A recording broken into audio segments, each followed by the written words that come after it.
મિત્રો 11 વિજ્ઞાનમાં રસાયણમાં આપણે પીએચ માપક્રમ વિશે જોયું, બરાબર, કે પીએચ માપક્રમ કોને કહેવાય અને પીએચ વેલ્યુ ઉપરથી એસિડિક, બેઝિક કે તટસ્થ દ્રાવણ છે એમ નક્કી કરી શકાય. હવે આપણે આજે એક નવી થિયરી જોવાની છે કે નિર્બળ એસિડ માટે કે એનું સૂત્ર એટલે કે સંતુલન અચળાંક અથવા તો આયનીકરણ અચળાંકનું સૂત્ર એટલે કે એ નિર્બળ એસિડ માટે, બરાબર, નિર્બળ એસિડનો આયનીકરણ અચળાંક. હવે તમને પ્રશ્ન થાય કે પ્રબળ માટે કેમ ન લીધો? પ્રબળમાં તો 100% આયનીકરણ થાય છે, બરાબર, એટલે એમાં આપણને આયનીકરણ અચળાંક ખૂબ તો 100% મળે છે. તો આમાં આયનીકરણ કેટલા પ્રમાણમાં થયું એના ઉપર આધાર રાખશે. તો નિર્બળ એસિડ, દાખલા તરીકે એસેટિક એસિડ છે નિર્બળ, બેન્ઝોઇક એસિડ છે, હાઇડ્રોસાયનિક એસિડ છે, આ બધા કેવા છે? નિર્બળ છે. ફોર્મિક એસિડ છે, આ બધા નિર્બળ એસિડ છે. એના માટે કેનું સમીકરણ કે આયનીકરણ અચળાંક કેટલો છે એનો, બરાબર.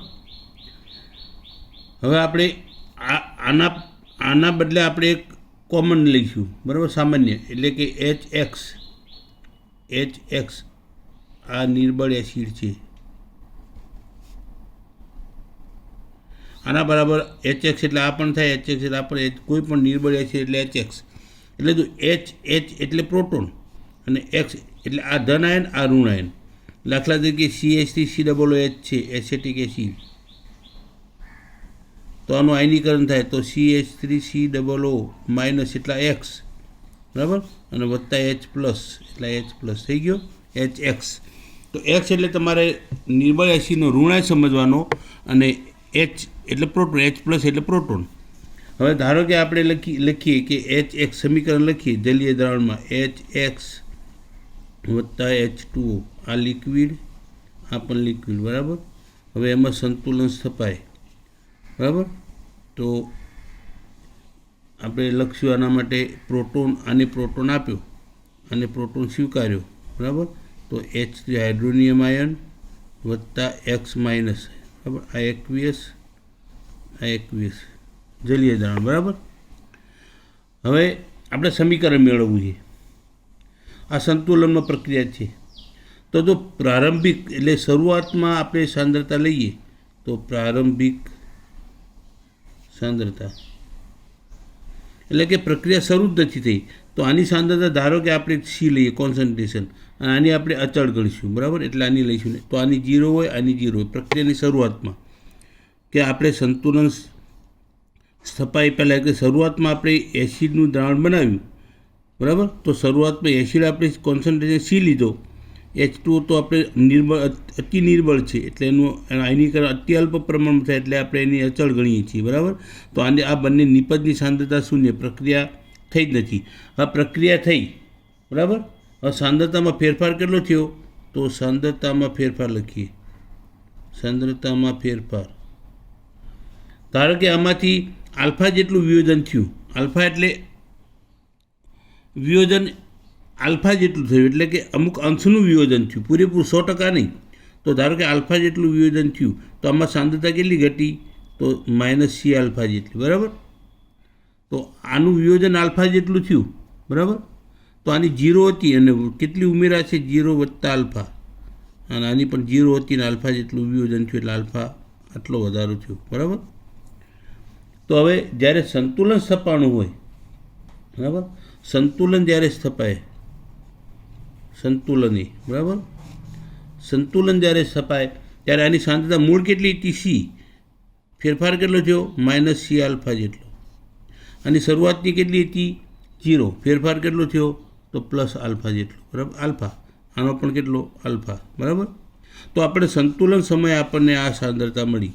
હવે આપણને ખબર છે કે સંતુલન અચળાંકનું સમીકરણ તો KE ઇક્વિલિબ્રિયમ બરાબર આના ઉપરથી તો હાઇડ્રોનિયમ આયનની સાંદ્રતા ગુણ્યા X આયનની સાંદ્રતા ભાગ્યા HXની સાંદ્રતા ગુણ્યા H2Oની સાંદ્રતા, બરાબર. આપણે આ આગળ જોઈ લીધું.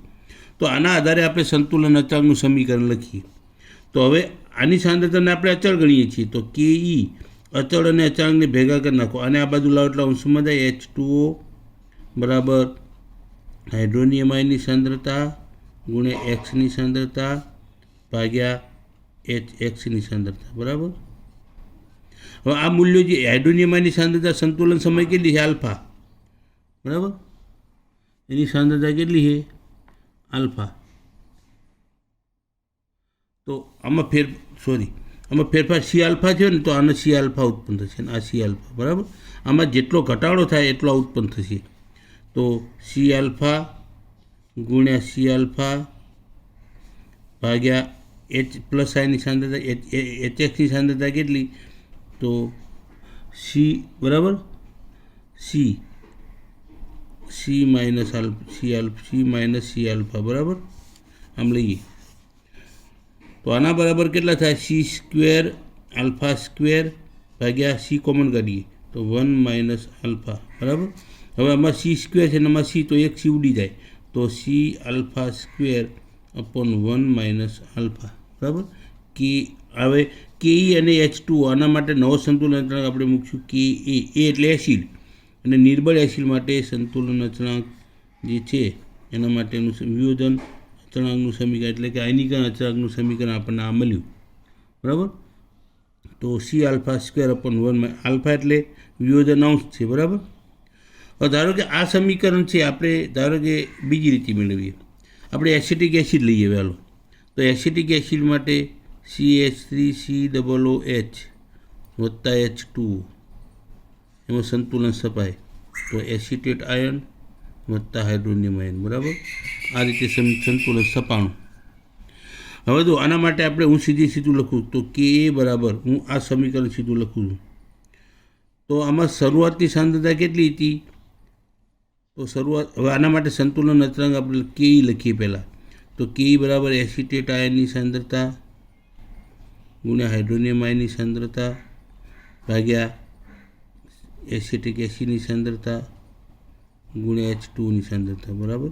હવે H2ની સાંદ્રતાને આપણે અચળ ગણીએ આમાં હું ડાયરેક્ટ લખી નાખું કે એ બરાબર એસિટેટ આયનની સાંદ્રતા ગુણ્યા હાઇડ્રોનિયમ આયનની સાંદ્રતા ભાગ્યા એસિટિક એસિડની સાંદ્રતા બરાબર. હું આના પર ભેળવીને કે લખી નાખ્યો. હવે તો આ બંનેની સાંદ્રતા કેટલી છે સમાન છે. અહીંયા જો તમે 1 મોલ ને 1 મોલ ઉત્પન્ન થાય બરાબર.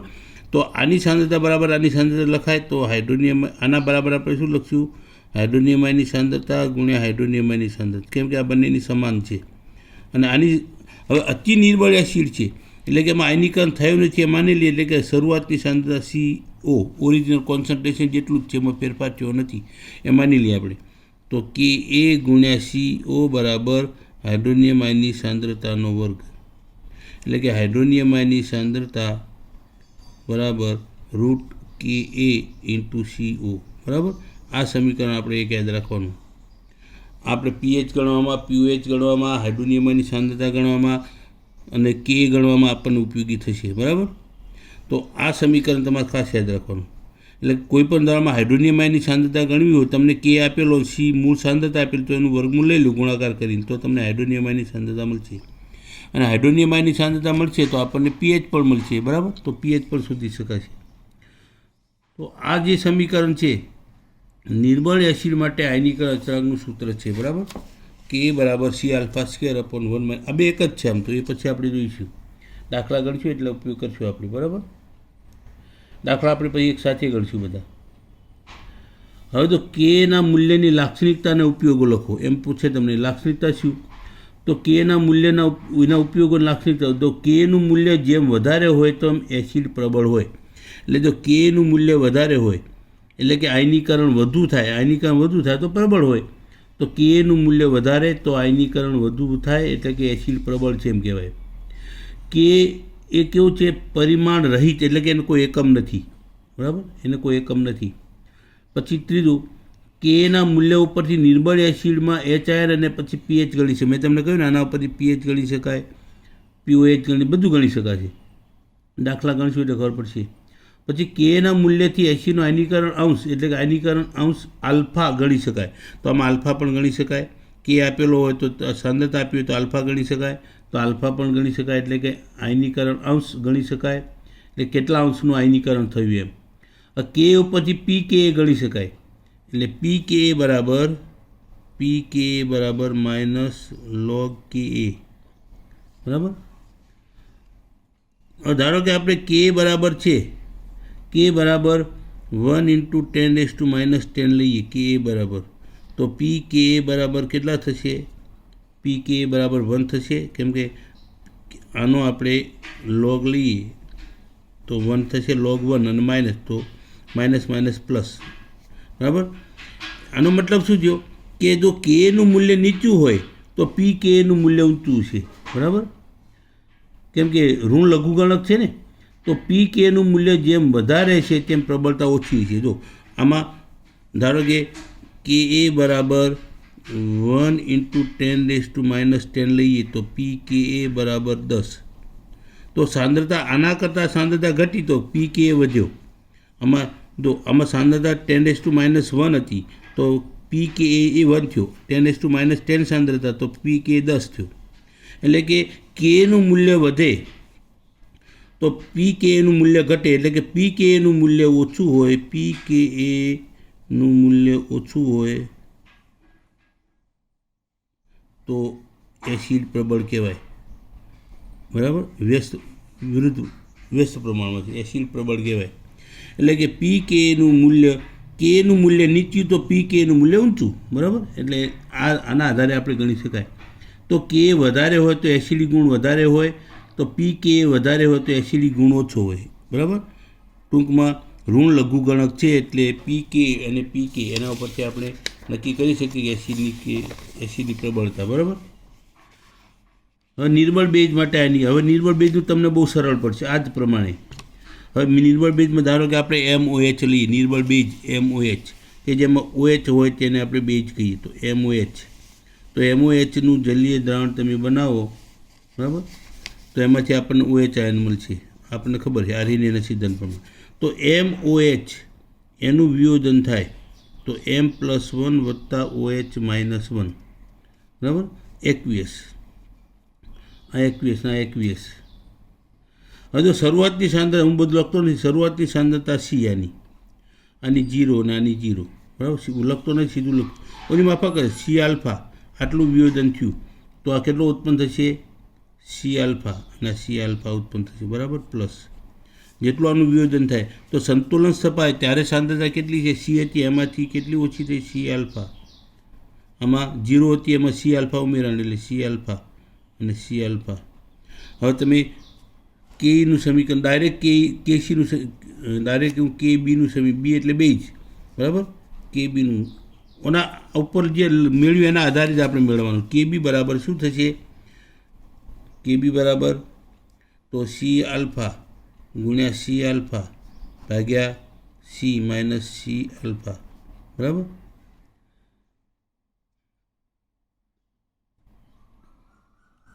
તો બરાબર C alpha square upon 1 - alpha, બરાબર.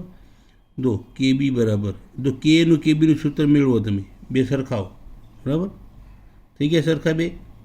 હવે જો આ રીતે મેળવવું હોય, હાઇડ્રોનિયમ આયનની સાંદ્રતા, હાઇડ્રોક્સિલ આયનની સાંદ્રતા મેળવવી હોય તો કે બી બરાબર M+1ની સાંદ્રતા, OHની સાંદ્રતા ભાગ્યા MOHની સાંદ્રતા.